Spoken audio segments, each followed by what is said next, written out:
Pour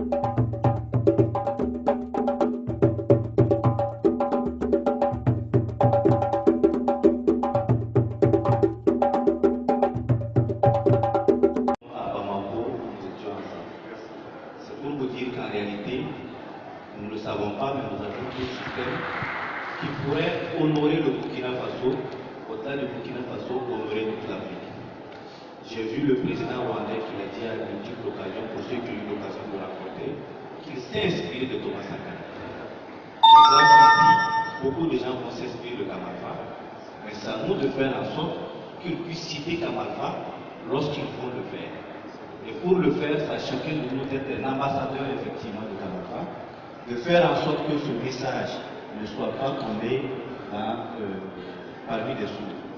Et je voudrais encore le féliciter et lui dire que de notre part, nous continuerons ensemble comme nous l'avons fait. Merci. Bonjour à tous. Moi, je voudrais remercier l'auditoire. J'ai juste une petite question. Je voudrais savoir, est-ce que le système Kamalfa ne va pas exclure le métier de l'enseignant? Voilà. Dans une première façon de voir, on peut effectivement penser que Kamalfa est là pour tuer le métier de l'enseignant. Non, pas du tout. Quand Kamalfa facilite le travail de l'enseignant, c'est-à-dire il aide l'enseignant à faire des tâches répétitives. Et l'enseignant valorise un peu son métier. Si la répétition, tu dois répéter pour l'enfant, et que l'ordinateur peut faire cette répétition pour toi, toi tu vas essayer de t'occuper d'autres outils à forte valeur ajoutée. Et aussi, le système Kamalfa intègre en son sein la formation des enseignants. Vous voyez, au lieu d'aller te recycler, les États ne peuvent pas faire le recyclage des enseignants. Si le système lui-même peut faire de l'auto-formation pour l'enseignant, donc le système Kamalfa ne contrarie en rien l'enseignant, parce que le déficit même en enseignant pour les pays d'Afrique, c'est un gap très élevé. Il y a moins d'enseignants par rapport aux besoins. Et donc le système Kamalfa va au contraire améliorer ce déficit-là, hein, je pense. Alors donc, on ne va pas menacer le bloc de l'enseignant. Dans tous les cas, si les ordinateurs arrivent à enseigner le mieux, nos enseignants vont se transformer en agriculteurs pour produire, parce que le continent est dans les besoins d'autosuffisance. C'est parce que ça ne va pas que tout le monde va vers l'enseignement. Si le métier de l'enseignant est valorisé, le même enseignant peut être dans un autre secteur vital de l'économie. Moi, je pense qu'il n'y a aucune contradiction possible. Hein. Merci. Cette communication, très belle communication. C'est la première fois, même la deuxième fois que j'entends parler de la méthode Kamalfa. Maintenant, vous avez apporté une petite question, mais vous n'êtes pas rentré dans les détails. Vous avez dit que le dossier de Kamalfa est sur la table du ministère. Oui. Mais quel est le problème aujourd'hui? Si une telle méthode peut faciliter la transmission de la connaissance à nos enfants, qu'est-ce qui bloque? Parce qu'aujourd'hui, comme je l'ai dit, les réseaux sociaux sont très actifs. Il faut que chacun voit dans cette méthode l'intérêt général. Je pense que les gens peuvent faire des souscriptions pour montrer à quel point cette méthode est d'intérêt national, public, pour le pays et pour le Burkina. C'est ça. Je demande quel est le problème. Alors, merci. Je vais chargé de mission hier. On s'est vu en off. Alors, lui, il est venu représentant le ministre. Alors, il a dit que le ministre n'a aucun blocage parce que lui-même a travaillé à l'université Ouaga 2 de l'autre côté à booster le numérique. Mais nous, dans nos démarches, on n'a pas commencé avec le ministre Ouaro actuel. Nos démarches ont commencé depuis le ministre Samandou Koulibaly sous la transition. le ministre Samandou nous a fait voyager de Bobo à Ouaga avec tout notre staff, tous nos équipements. Lui aussi a invité tous ses directeurs centraux pour qu'on présente Kamalfa. Et donc après, les directeurs centraux ont dit, mais il faut qu'on le déploie. Mais la transition n'a fait qu'un an. Quand le ministre Samandou est parti, il y a eu le ministre Jean-Martin Koulibaly, que Kamalfa a rencontré aussi pendant quelques années. Lui il m'a dit dans son bureau en toute intimité, un vendredi, je me rappelle. Il dit, Monsieur Bamba, je vais à Dakar. Il y avait un salon sur l'éducation en Afrique. À mon retour, je m'occupe personnellement du cas Kamalfa. Parce que j'ai compris. On ne m'a pas dit toute la vérité. Monsieur Samandou Koulibaly, quand on s'est quitté le vendredi, je me rappelle exactement comme si c'était hier. Le mercredi qui a suivi, le conseil des ministres l'a mis de côté. Mercredi, d'après le vendredi, il était lui-même à Dakar quand on l'a mis de côté. Est venu le ministre Ouago, qui est enseignant comme moi. On a enseigné dans les écoles ensemble. Je suis passé dans son bureau, on a bu du café, on s'est tapoté. Il m'a accompagné, il dit, mais maman, est-ce que moi je peux m'opposer à ça? J'ai dit, je ne pense pas que tu puisses t'opposer à ça. Les conséquences, M. Ouago nous a donné des rendez-vous fermes à Bobo pour venir voir nos enfants. Il est venu à Bobo, il a parcouru toute la ville, aux élèves et tout. Il n'est pas venu chez Kamalfa. On a retardé la sortie promotion de Kamalfa de 2 jours. Parce que le ministre doit venir vous voir. Il n'est pas passé, il ne s'est pas excusé. Je le dis à visage découvert. Je lui ai fait un message vocal. J'ai toujours le message vocal avec moi et je l'ai partagé à ses conseillers. Pour dire que M. Bamba ne va plus se taire. Tout ce que je suis en train de dire, j'ai prévenu. Je ne me tais plus.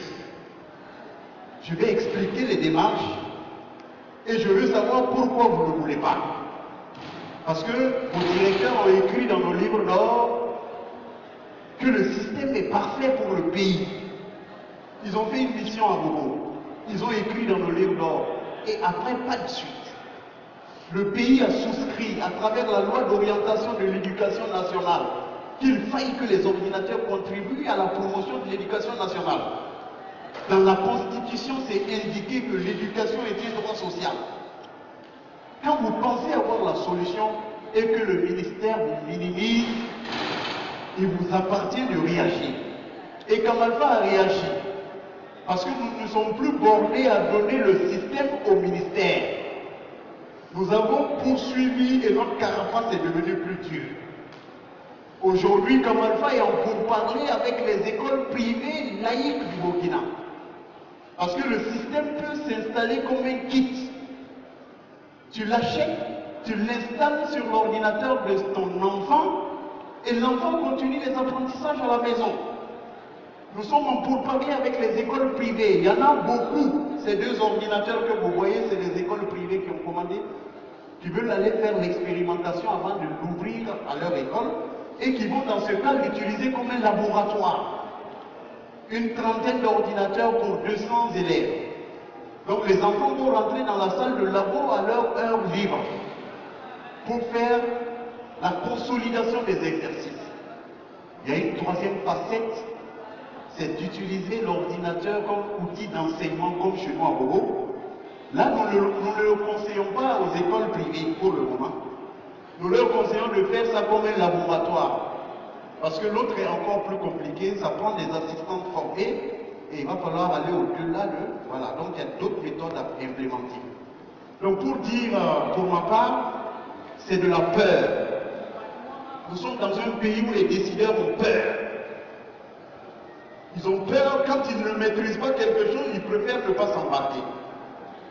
Alors que nous ne pouvons pas rétro-pédaler. La question du numérique, c'est une question internationale. Ça dépasse les politiques nationales. Soit nous adhérons pour continuer à rester dans les schémas de développement, soit nous refusons et tous nos secteurs de développement seront plombés. Commençons par l'agriculture, la santé et l'éducation. On n'aura jamais de suite dans l'émergence de ces secteurs-là en dehors du numérique. Et c'est ça qui est la vérité. Merci. Voilà,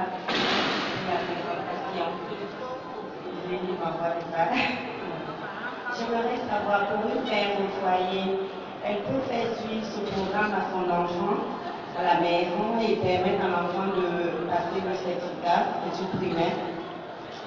Je dis bien affirmatif, en attendant que les inspecteurs nous comprennent à l'autre chose. Parce que la candidature libre existe. Aujourd'hui en France, ou dans les pays développés, il y a des parents qui ne veulent même plus que leurs enfants aillent dans les écoles normales. L'enfant est dans un schéma d'apprentissage chez lui à la maison. Il ne va pas à l'école. C'est le programme est développé à la maison où on a eu une manière de former l'enfant. Ça doit arriver ici en Afrique. Je ne dis pas de ne pas envoyer vos enfants à l'école, mais le système Kamalfa chez vous à la maison, puisque ce sont les apprentissages du CP1 au CM2. Si votre enfant est par exemple au CE2, je vous conseille de prendre le kit depuis le CP1.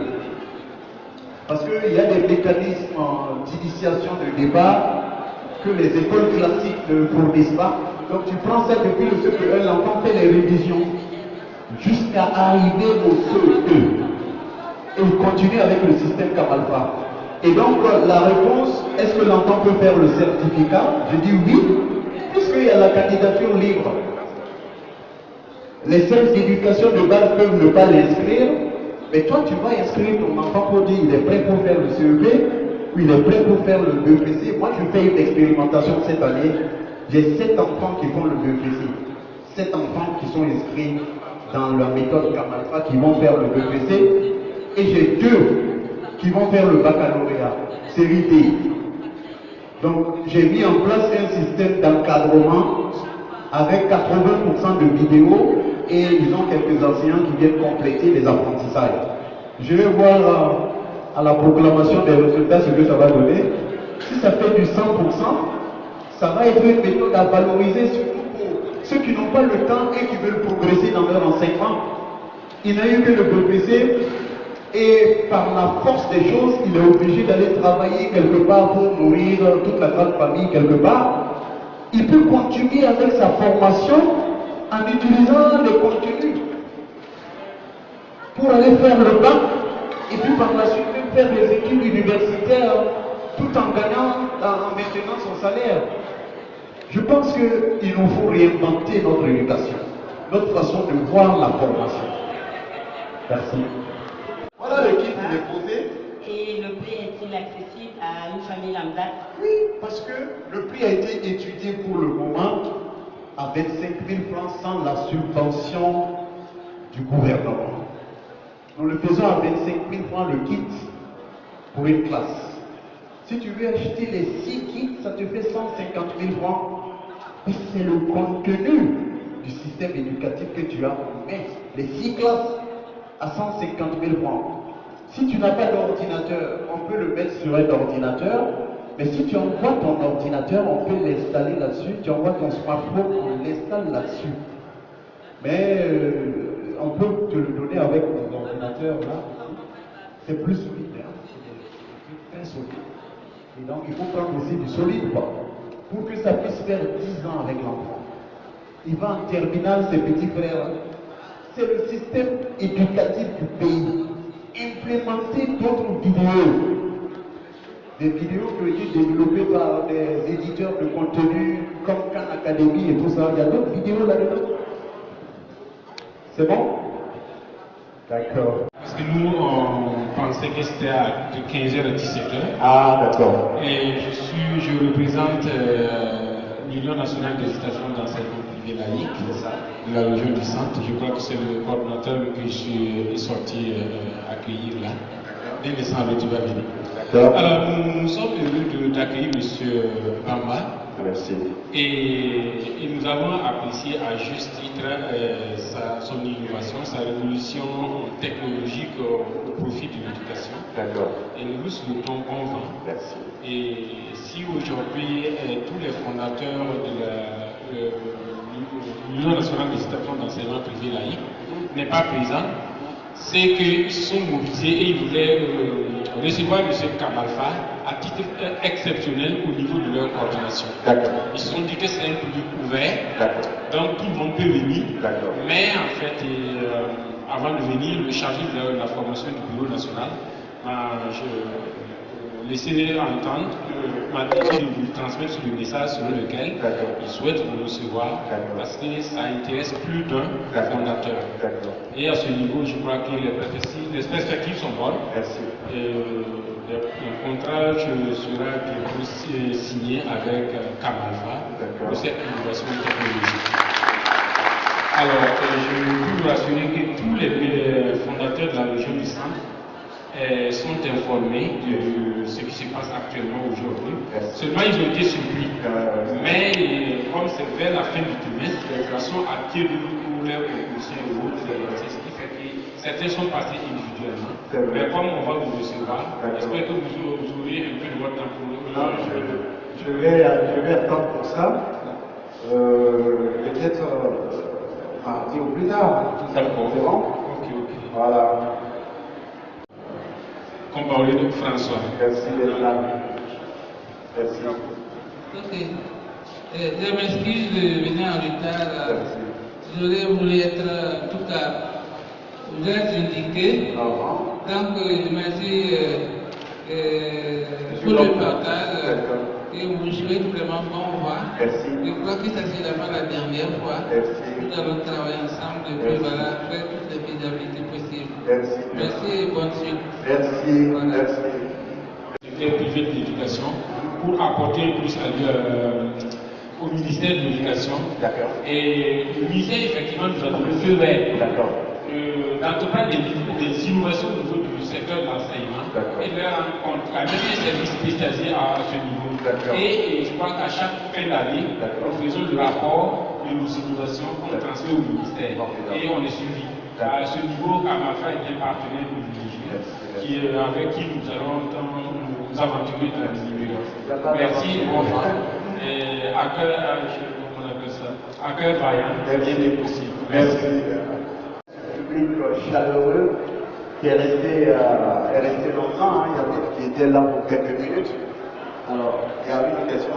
Oui, merci professeur. Merci. C'est pour dire que je suis déjà engagé pour un ordinateur. Bon. Donc je ne sais pas comment je peux procéder. Il va prendre le contact. D'accord. Il va prendre le contact et puis on va venir. Merci beaucoup.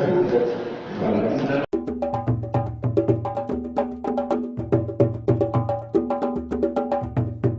Matières qui sont produites au programme, qui sont dans des ordinateurs sous forme de base de données multicritères. Donc ça existe, c'est une donnée stratégique pour le pays. Et le système existe depuis un bout de temps. Kamalfa a commencé à fonctionner à Bobo Dioulasso depuis 2010. Et c'est en 2016 que nous avons eu une convention officielle avec le ministère de l'Éducation nationale. Et le projet pilote est à Bobo Dioulasso. Le rêve de Kamalfa, c'est de faire en sorte que ce projet pilote soit disponible dans les 13 régions du Burkina Faso. Parce que c'est un système qui est fait pour les 8000 villages du pays, pour les 16 000 écoles du pays. Il ne faut pas faire une innovation qui va se contenter à Ouagadougou et à Bobo Dioulasso, oubliant les zones du Nord. Nous avons souscrit pour que notre éducation soit équitable. Est-ce qu'au Nord, nous sommes dans l'équité? Les enfants du Nord, est-ce qu'ils sont dans la même équité que les enfants de Ouagadougou et Bobo Dioulasso aujourd'hui? Assurément non. Et ça doit interpeller l'institutionnel. Pour dire comment et que devons-nous faire pour que les 30 000 de nos élèves qui n'arrivent plus à aller à l'école puissent pouvoir continuer à recevoir l'enseignement, parce que lorsqu'ils ne vont pas à l'école, c'est encore plus compliqué demain. Parce que les terroristes préfèrent les ignorants. On arrive à recruter celui qui n'est pas éduqué. D'accord? Est-ce que vous êtes soutenu par nos autorités éducatives? Sans embâche, je ne pense pas que Kamalfa soit soutenu par les autorités éducatives. Nous aimerions être à la place de Microsoft. En 1980, lorsqu'il a inventé son système, il a été aidé par l'État de Redmond aux États-Unis. Et aujourd'hui, conséquence, Microsoft est la deuxième capitalisation boursière au monde. Et c'est dans les incubateurs de Microsoft que sont sortis Google, Yahoo, Facebook. Et donc vous voyez un peu la puissance d'une nation. C'est dans l'information qu'il faut s'afficher. Et Kamal Alpha a la possibilité aussi de donner au Burkina Faso aujourd'hui une position stratégique qui va faire école dans la sous-région. Donc pour répondre à ta question, nous ne sommes pas soutenus parce que nos autorités ne croient pas au potentiel du numérique. Nos autorités n'ont pas confiance à l'expertise locale. Et donc c'est ça qui est dommage. Merci. La présentation, je dis, je suis Lassine Bamba, président coordonnateur de la fondation Kamal Alpha. Cette fondation est basée à Bobo-Dioulasso et donc travaille sur l'éducation depuis 10 ans. Le rêve de Kamal Alpha, c'est de faire en sorte que les ordinateurs contribuent à améliorer les indicateurs de l'éducation nationale. Le challenge, effectivement, c'est de pouvoir décloisonner le savoir numérique au bord du champ. Parce que lorsque vous êtes dans une innovation qui s'intéresse qu'à des gens qui sont lettrés, qu'à des gens qui vont à l'école, vous ne pouvez pas espérer apporter un plus à l'agriculteur, alors que le secteur de l'agriculture aujourd'hui au Burkina, c'est 80% de nos populations. Est-ce que vous pouvez faire une innovation qui va ignorer 80% de la population? C'est pour ça que je dis qu'il va falloir que les métiers du numérique, qu'on arrive à les décloisonner, à les rendre disponibles, portables par les populations analphabètes. Pour que ces populations analphabètes au bord du champ arrivent à se servir de leur téléphone portable pour voir le cours du marché des oignons, pour voir s'il va pleuvoir, qu'ils arrivent aussi à regarder dans l'ordinateur les procédures les plus innovantes pour faire de l'oignon. C'est de cela qu'il est question parce que l'information est disponible dans le réseau planétaire Internet et il ne faut pas isoler le paysan. Il doit aussi avoir accès à ce disponible informationnel pour pouvoir construire sa logique, construire un peu son fonctionnement.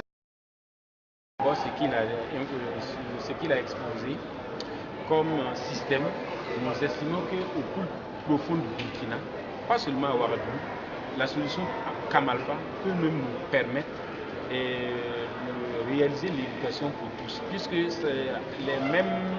les enfants de 4 ans à 77 ans peuvent apprendre.